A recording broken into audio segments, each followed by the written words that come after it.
Hello and welcome to all my dear students. सभी प्यारे बच्चों को स्वागत है भाई एक बार फिर से आपके इस प्यारे सी लेक्चर के अंदर। मोशन इन प्लेन पढ़ रहे थे प्यारे बच्चों हमने, और लास्ट लेक्चर में हमने इंट्रोडक्शन किया था किसके, वेक्टर के बारे में। तो बच्चों आज का जो टॉपिक आपके सामने क्या है, रिप्रेजेंटेशन। किसकी रिप्रेजेंटेशन है? वेक्टर की रिप्रेजेंटेशन। इसको ध्यान से समझेंगे कि जो वेक्टर की रिप्रेजेंटेशन हो क्या, क्योंकि आपको पता है कि जो वेक्टर है ना आपका बहुत काम आने वाला है। वेक्टर आपका बहुत काम आने वाला है, ठीक है। तो उसी को समझते हैं कि वेक्टर में क्या क्या आपको रिक्वायरमेंट रहने वाली है। जैसे आपने कहा रिप्रेजेंटेशन, अच्छा वेक्टर के बारे में हमने बात की थी। वेक्टर क्या है, एक मैग्नीट्यूड भी है जिसके साथ, और क्या है, डायरेक्शन भी है, उसको हम वेक्टर बोलने वाले हैं। अच्छा, तो यहाँ पर कहा था कि जो displacement of a body A to B is represented as. अब देखो यहाँ पर, अब आपको पता है कि वेक्टर क्वांटिटी, ठीक है, जिसकी डायरेक्शन हो, जिसकी मैग्नीट्यूड हो, ये बात भी सही है। अब आपको पता है कि जो क्या हुआ, जैसे मैंने ए से बी गया, मैं यहाँ देखो, इसको समझो आप, ए से बी गया मैं, तो इसको आप क्या लिखोगे, इसको आप ए बी लिखोगे, इसको क्या लिखोगे, आप ए बी लिखोगे। अगर इसकी डायरेक्शन है ना तो इसको ऊपर एरो का निशान लगाओगे। कैसे लगाओगे? एरो का निशान। तो ये रिप्रेजेंटेशन ऑफ वेक्टर हो गया, ठीक है। लेकिन यहाँ पर क्या कहा मैंने, इसको एस वेक्टर से नोट कर रखा है इसने। अच्छा, तो इसी को मैं एस वेक्टर से ऐसे भी लिख सकता हूँ, एस और इसके ऊपर वेक्टर का निशान, ठीक है, ऐसे लिखूंगा। तो ये रिप्रेजेंटेशन ऑफ वेक्टर किसी वेक्टर की। जैसे मैंने कहा मैं पी टू क्या हो गया हूँ भाई, क्या गया हूँ मैं, पी टू क्या हो गया हूँ। तो आप क्या कहोगे, अभी फटाफट बताओगे, आप क्या कहोगे, आप कहोगे ये पी क्या वेक्टर है, क्या है, पी क्या वेक्टर, और इसके ऊपर क्या हो जाएगा, एरो का साइन हो जाएगा। एरो का साइन का मतलब ये पी से क्या हो जा रहा है आपका, कहाँ जा रहा है ये, पी से क्या हो, ये वेक्टर है की रिप्रेजेंटेशन है, ठीक है। तो वही है, आप क्या करोगे, इसको सिंबॉलिकली आप इसको लिख सकते हो ए बी, जो कि या एस वेक्टर से आप इसको लिख सकते हो। दूसरी बात जो आप बोल रहे हो कि भाई जो ये आपका जो वेक्टर है ना मैग्नीट्यूड, अब इसको मैग्नीट्यूड भी हमें तो निकालनी पड़ेगी ना। अब आप एक बात बताइएगा, तो ये मैग्नीट्यूड है ना इसको, तो इसको मैग्नीट्यूड को डिनोट करने का क्या तरीका। अब तो ये तो हमने डायरेक्शन को डिनोट कर दिया, अभी कोई वेक्टर ए बी लिखा या कोई वेक्टर पी क्यू लिखा। अब जो पी क्यू लिखा तो उसके ऊपर क्या, एरो का निशान लगाया। ए बी लिखा उसके ऊपर एरो का निशान, एस था उसके ऊपर एरो। तो ये तो वेक्टर की पहचान होगी, लेकिन मैग्नीट्यूड की पहचान कैसे होगी।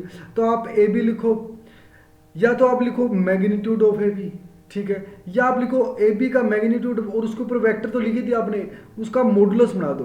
क्या मॉडुलस, तो आप इसको बोल सकते हो क्या, मॉडुलस ऑफ ए बी, बस ये समझना, modulus of A B. Mathematics में आप इसमें मॉडुलस फंक्शन के बारे में पढ़ोगे तब इसको अच्छे से जान पाओगे कि ये मॉडुलस क्या होता है, ठीक है। तो अभी इसको यही समझ सकते हो कि मॉडुलस निकालना किसी चीज़ का मैग्नीट्यूड निकालना होता है, और वेक्टर निकालना किसी चीज़ का वेक्टर निकालना। अभी आपको कंप्लीटली बताया जाएगा कि वेक्टर में क्या क्या आपका आएगा, एडिशन ऑफ वेक्टर कैसे करेंगे, सब्ट्रैक्शन कैसे करेंगे, वहाँ पर वेक्टर और मैग्नीट्यूड का क्या डिफरेंस है वो आपको अच्छे से बताया जाएगा, ठीक है। तो बस एक बार यही देखना है आपको कि जो आपका जो मैग्नीट्यूड है वो कैसे निकालना जाए। इसको आप क्या लिख सकते हो, मॉडुलस ऑफ ए बी, या इसको सिंपली ए बी से भी आप डिनोट कर सकते हो, ठीक है। इसको सिंपली ए बी से आप डिनोट भी कर सकते हो, ठीक है। अब दूसरी बात, जो आपका टाइप ऑफ वेक्टर्स हैं, बहुत सारे वेक्टर आपको देखने को मिलेंगे, ठीक है। Equal vector, null vector, zero vector, unit vector, ठीक है। तो बहुत सारे अपोजिट वेक्टर, बहुत सारे वेक्टर आपको देखने को मिलेंगे। अब उनको एक एक पढ़ते हैं कि भाई वो वेक्टर हैं क्या। सबसे पहली बात आपको अंडरस्टैंड करना कि स्पेशल टाइप ऑफ वेक्टर के कौन से हैं, ठीक है, स्पेशल टाइप। और दूसरी बात, अभी जो सबसे पहला होगा इक्वल वेक्टर होगा। अब नाम से ही पता चल रहा है इक्वल वेक्टर, आपने दो वेक्टर लिए, दोनों इक्वल होंगे। कैसे? वो मैग्नीट्यूड भी उनका इक्वल हो और उनकी डायरेक्शन भी इक्वल हो, बस वही इक्वल वेक्टर होंगे। दोनों चीज ध्यान रखना, वेक्टर अगर आपका ए बी वेक्टर है या सी डी वेक्टर है, उनकी मैग्नीट्यूड भी सेम हो और उनकी डायरेक्शन भी सेम हो, उसको आप बोलोगे ये इक्वल वेक्टर हो जाएगा, ठीक है। तो ध्यान रखना, ये मैंने ए बी और सी डी में आपके सामने वेक्टर ले रहा हूँ, ठीक है। और इनको ए बी को मैं पी से नोट कर रहा हूँ और सी डी को मैं क्यू से नोट कर रहा हूँ। तो यहाँ आप बोलोगे जो ए बी वेक्टर है, ठीक है, और जो आपका पी क्यू वेक्टर है, ठीक है, ये दोनों इक्वल हो गए। देखो अब यहाँ से मैंने ए बी का उसके ऊपर वेक्टर का निशान लगाया तो ये ए बी वेक्टर हो जाएगा, पी के क्यू के ऊपर लगाया तो ये पी क्यू वेक्टर हो जाएगा, या इसको P equal to Q, P vector equal to Q vector, बस ऐसे लिख सकते हो आप इसको। ये आपका आसानी से सोल्व हो जाएगा। तो इसी को समझना, बस ये आपका ए बी और पी क्यू है, ए बी या सी डी, जो कुछ भी हमने जो सी डी लिया है, ठीक है, उसको समझने की कोशिश करना। तो यही जो पॉइंट आपका, आप कहोगे कि दो वेक्टर या बहुत सारे वेक्टर, जरूरी नहीं दो ही हो, बहुत सारे वेक्टर हो। जैसे कि आपने कहा ए बी वेक्टर है, सी डी वेक्टर है, ई एफ वेक्टर है, बहुत सारे, मैं कहूँगा जितने वेक्टर उनकी मैग्नीट्यूड और डायरेक्शन दोनों सेम हो, मैग्नीट्यूड सेम और सेम डायरेक्शन, डायरेक्शन अगर ए टू बी जा रहे हो ना आप, तो देखो यहाँ पर जो मैग्नीट्यूड, तो देखो यहाँ से आपको मिल जाएगी जो वेक्टर की लेंथ है, ये आपकी मैग्नीट्यूड प्रोवाइड कर देगा। लेकिन इसकी डायरेक्शन ए टू बी है, ये भी देखो सेम डायरेक्शन है, डायरेक्शन भी क्या हो, सेम हो, सेम डायरेक्शन हो गई। ठीक है, ये भी आपको समझने की कोशिश करनी है। ठीक है, तो इक्वल वेक्टर में कुछ नहीं होगा, ज़्यादा इक्वल वेक्टर वही होंगे जिनका जो पोजीशन है, जो वेक्टर है, जो उनकी मतलब डायरेक्शन है वो क्या हो, सेम होने वाली हो। ठीक है, तो ये बहुत ही आसान सा टॉपिक, कोई ज़्यादा इसमें कोई दोहराई वाली बात होनी नहीं चाहिए। ठीक है, तो दूसरा जो वेक्टर होगा, अपोजिट वेक्टर भी बोलोगे इसको आप, इसको नेगेटिव वेक्टर भी बोलोगे और इसको एंटी पैरेलल वेक्टर भी बोलोगे। नाम से ही पता चल रहा है अपोजिट वेक्टर, जिसमें डायरेक्शन आपकी क्या हो, मतलब अपोजिट हो। अच्छा, तो देखो जो आप वेक्टर पढ़ रहे हो ना, उसमें मेन जो फंडा है किसका, डायरेक्शन का है। आपके सामने दो वेक्टर लिए मैंने, ए बी और सी डी, या पी और क्यू। अब आप कहोगे देखो, अब आपने देखा कि जो देखो जो इनकी मैग्नीट्यूड है ना वो तो इक्वल है। अब यहां से यहां देखोगे तो मैग्नीट्यूड इनकी इक्वल है, लेकिन इनकी डायरेक्शन देखो, ये ए टू बी है और ये सी टू डी नहीं है, ये डी टू सी है। तो यहां से देखोगे, अगर मैं इनकी सेम मैग्नीट्यूड बनाऊंगा ना, तो मैं इसको जो नेगेटिव साइन है ना, ये किसको अप्रोच करता है, ये अपोजिट डायरेक्शन को अप्रोच करता है। किसको अप्रोच करता है, अपोजिट डायरेक्शन को। तो वेक्टर में ये बात हमेशा ध्यान रखना, जो नेगेटिव साइन होगा वो अपोजिट डायरेक्शन को अप्रोच करेगा। तो ध्यान रखना इस बात का, कभी भी वेक्टर के आगे नेगेटिव साइन है तो इसका मतलब समझ लेना उसकी डायरेक्शन दूसरे वेक्टर के अपोजिट है। जैसे यहाँ से ए से बी जा रहे हो ना आप, तो यहाँ देखो एंटी पैरेलल का मतलब, अगर पैरेलल होते तो सेम डायरेक्शन होती, इक्वल वेक्टर पैरेलल वेक्टर है, लेकिन क्या हो जाएगा, एक की दूसरी मतलब एंटी पैरेलल डायरेक्शन होगी। अब दूसरी यहाँ देखोगे तो आप इनकी अपोजिट डायरेक्शन से, क्या है, अपोजिट डायरेक्शन है। ये आप पॉइंट बिल्कुल रिमेंबर करें, ध्यान रखें। तो जैसे आपको पी वेक्टर था आपके पास, ये पी वेक्टर है ना, ए बी वाला, ठीक है। अच्छा, तो ये माइनस ऑफ क्यू वेक्टर के बराबर हो जाएगा। बस यही अप्रोच आपको रखनी है। ठीक है, तो माइनस ऑफ क्यू वेक्टर। अब कहा इसने कि कोई दो वेक्टर है, सेम टाइप के दो वेक्टर हैं जिनकी मैग्नीट्यूड इक्वल है। मैंने बताया मैग्नीट्यूड इक्वल है बट अपोजिट इन डायरेक्शन, उसको नेगेटिव, एंटी पैरेलल और अपोजिट वेक्टर बोलेंगे। ठीक है, तो ये आपका सेकंड वेक्टर था। दूसरा अगर बात करूं मैं, जो अगला जो आपका वेक्टर होने वाला है, दिस इज यूनिट वेक्टर। देखो आपको पता है क्या, यूनिट वेक्टर क्या होगा, जिसकी मैग्नीट्यूड ही यूनिट हो। यूनिट का मतलब आपको पता है कितनी, 1।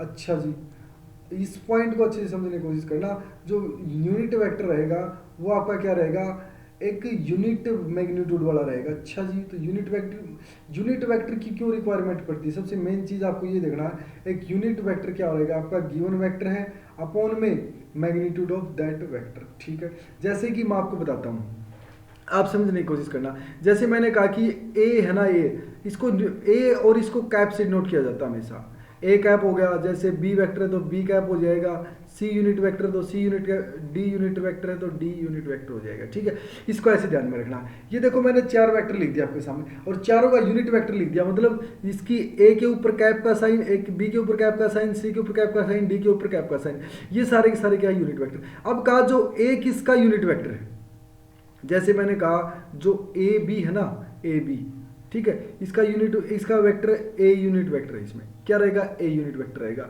जो ए वेक्टर है इसका क्या हो जाएगा, ये वेक्टर ए है और इसका यूनिट वेक्टर क्या हो जाएगा, ए कैप रहेगा। तो आपने कहा जो गिवन वेक्टर है आपका, जैसे गिवन वेक्टर ए है अपॉन में ए वेक्टर की मैग्नीट्यूड क्या रहेगी, ए वेक्टर की मैग्नीट्यूड। जैसे आपका बी वेक्टर है, ठीक है, तो बी वेक्टर की क्या हो जाएगी, मैग्नीट्यूड। वेरी गुड, तो यही देखो सी वेक्टर हो जाएगा और सी वेक्टर की क्या हो जाएगी, मैग्नीट्यूड, और डी वेक्टर हो जाएगा और डी वेक्टर की क्या हो जाएगी, मैग्नीट्यूड। तो अभी अभी हम पढ़ के आए थे मैग्नीट्यूड क्या हो जाती है, मॉडुलस से नोट करेंगे।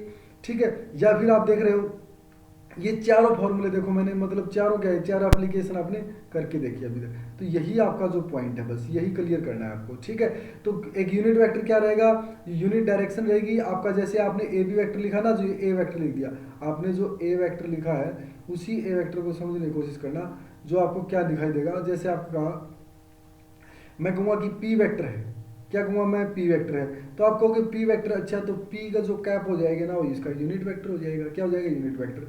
ये ध्यान में रखना बस, यूनिट वेक्टर, यूनिट से नाम चल रहा है जिसकी मैग्नीट्यूड क्या हो, 1 हो। ठीक है, अब यहाँ से देखते हैं भाई, यूनिट वेक्टर हो जाएगा किसी भी वेक्टर की मैग्नीट्यूड। अच्छा, तो ये पॉइंट्स हैं आपके जो क्लियर करने हैं आपको, ज़्यादा लंबी चौड़ाई वाली बात नहीं है। ए कैप से इसको नोट किया जाएगा और देखो यहाँ पर ए वेक्टर अपॉन में इसको आपने ऐसे से नोट करना है, ठीक है। अगला जो वेक्टर देखते हैं भाई, अगला वेक्टर जीरो वेक्टर। अच्छा, जिसके पास कोई जीरो मैग्नीट्यूड हो और नो स्पेसिफिक डायरेक्शन हो। अब आप मान के चलते हैं, देखो आप ए पॉइंट पे खड़े हो, ठीक है, ए पॉइंट पे, और ए पे ही आप वेक्टर बनाना चाह रहे हो, कोशिश कर रहे हो आप, तो आप कहोगे मैं तो चल ही नहीं रहा कुछ, मेरे तो कुछ मैग्नीट्यूड है ही नहीं, तो आप कहोगे ठीक है जीरो मैग्नीट्यूड।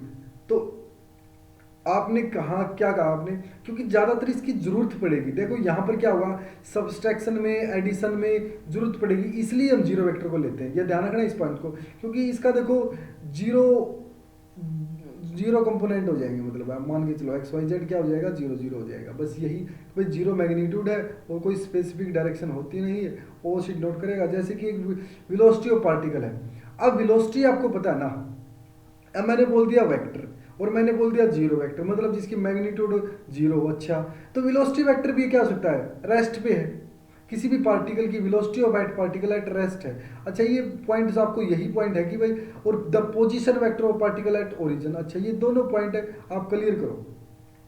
आप कहोगे वेलोसिटी जीरो, अच्छा तो मैंने कहा वेलोसिटी जीरो, तो आप देखोगे वी कैप लगा, मैंने वी का क्या लगाया, वेक्टर लगाया, तो इसका मतलब ये वेक्टर क्वांटिटी, हाँ तो वेक्टर क्वांटिटी है तो इसका मैग्नीट्यूड होगा, और मैग्नीट्यूड कितना, इसका जीरो है, यही क्या हो जाएगा, जीरो वेक्टर हो जाएगा, बस यही। और पोजीशन वेक्टर आपकी ओरिजिन पे पोजीशन कितनी है, जीरो जीरो है, ये आप बता दोगे। पोजीशन एट से मतलब ओरिजिन आप बात करोगे, ठीक है। तो इस पॉइंट को भी आप ध्यान में रखने की कोशिश करना, ठीक है। तो जो अगला होगा रेक्टेंगुलर वेक्टर, इंपॉर्टेंट है, बहुत बहुत इंपॉर्टेंट है भाई।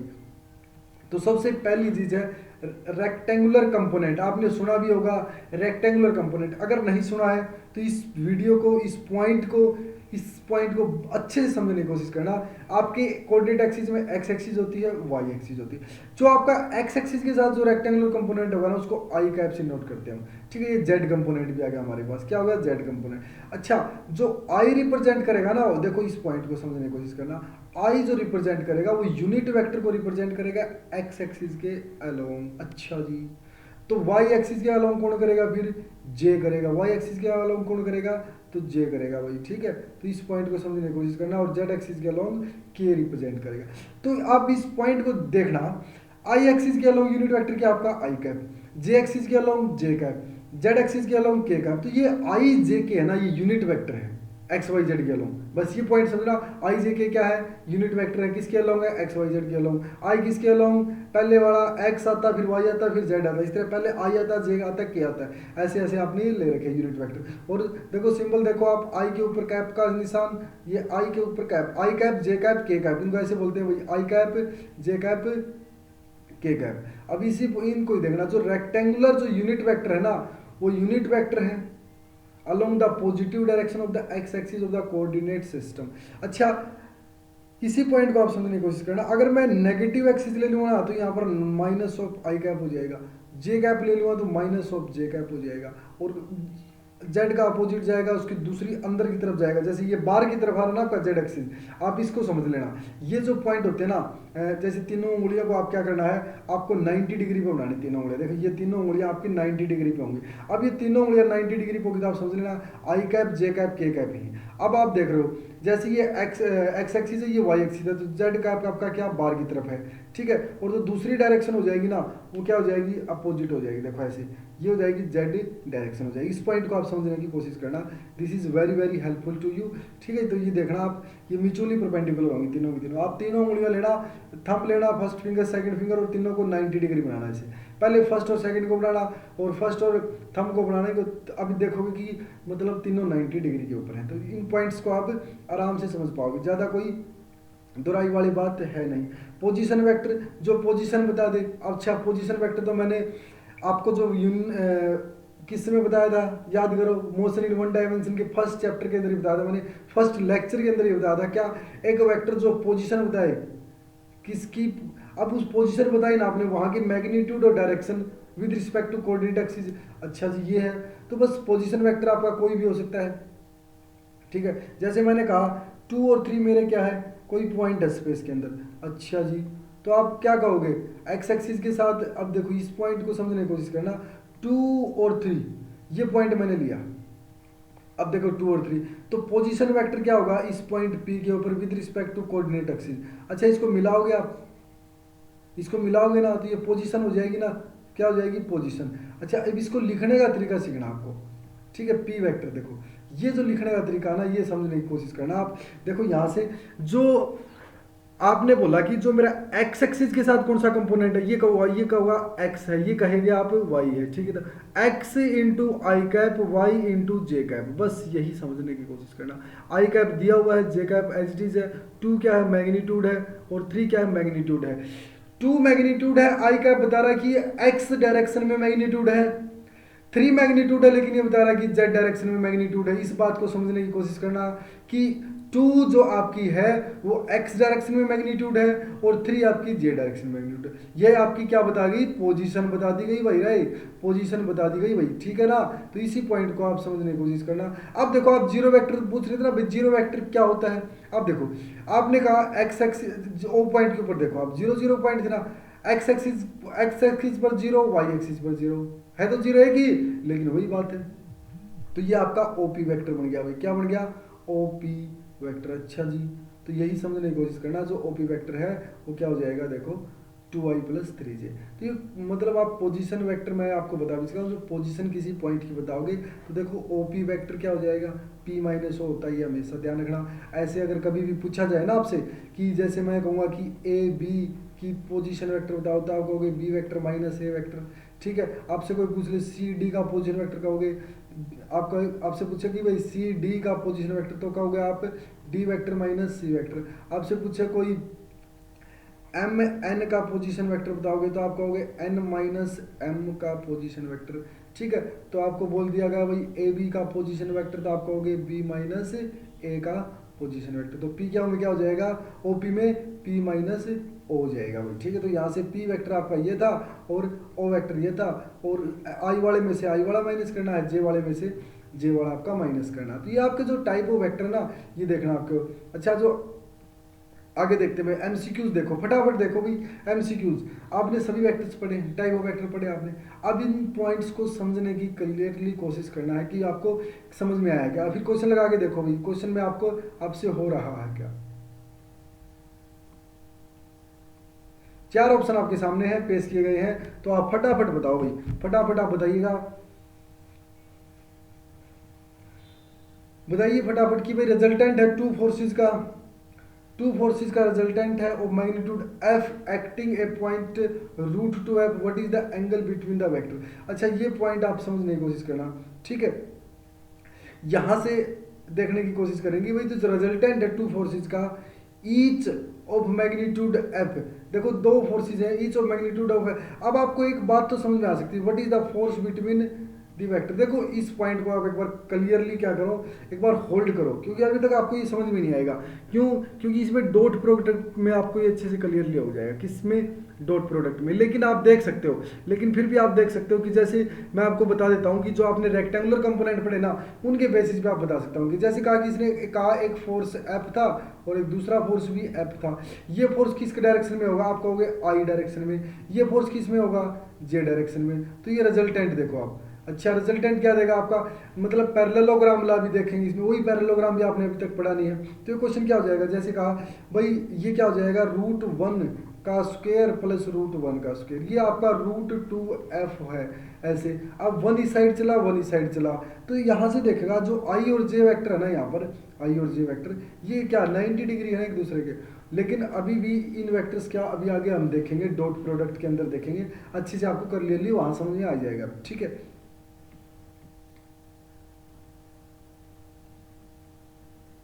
तो यहाँ भी वही ज़्यादा मतलब आपको घुमा फिरा के क्वेश्चन दिएगा यहाँ, लेकिन आप समझने की कोशिश करना।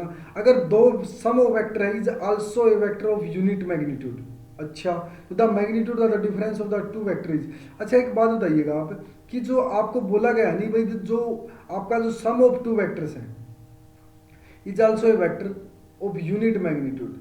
अच्छा तो the magnitude of the difference of the two vector is unit vector. जरूरी नहीं, देखो यहाँ पर भी वही है ना कि आपको एक बार मैं क्लियरली बता देता हूँ कि जो 2 वेक्टर दिए गए हैं आपको, ठीक है 2 वेक्टर दिए गए हैं और also vector of unit magnitude, उनकी मैग्नीट्यूड क्या है, यूनिट है।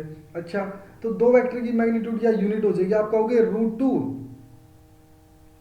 अभी देखो दो वेक्टर की मैग्नीट्यूड 1 का स्क्वायर प्लस 1 का स्क्वायर, अच्छा ये हो जाता है वही √2।